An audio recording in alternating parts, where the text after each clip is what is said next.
ဒီနေ့ကတော့ပေါက်ချောင်းတူဖို့ကျွန်မ online မှာတွေ့နေတော့မနေနိုင်တော့ဘူးမာဆာကြည့်နေတယ်ဆိုပြီးမာဆာကြည့်ဖြစ်ပါတယ်ကျွန်မပုံမှန်အပြင်ဘေးပြားကြိုက်တဲ့လူဖြစ်တဲ့အတွက်ကြောင့်မို့ဒါကျွန်မအကြိုက်နဲ့တူမလားဆိုပြီးကျွန်မမာဆာကြည့်ရဲ့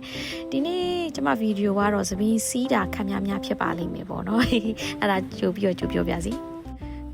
သူ့မှာပါတယ်မာလာမုံကလေကျွန်မတော်တော်သဘောကျတယ်ရတာပို့ပြီးထိမိသွားစေရပေါ့နော်စားကြည့်ရခါမှာသူကပျော့ပျော့အီလေးနဲ့နောက်ပြီးတော့သူကအရန်ကြွအောင်လည်းကြော်စားလို့အဆင်မပြေဘူးပေါ့နော်ပုံမှန်ပြီးမီးလေးနဲ့ဒီလိုမျိုးလေးကြက်သွားအောင်လောက်ဆိုရပြီလေနော်ကျမကတော့ပဲပြကြိုက်တယ်လို့မလို့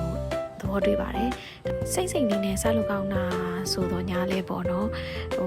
တေယူစိတ်တွေပိုင်းနဲ့ဆိုတော့စားရတာနဲ့ရိုင်းတန်နေတော့ခံစားဘူးပဲပြတော့ကျမသဘောတွေ့ပါတယ်ဒါပေမဲ့ပဲပြသိရမဆေးတွေပိုင်းသုံးထားဆိုတော့စိတ်မတန့်ဘူးပေါ့နော်အားကြောင့်လို့ပါ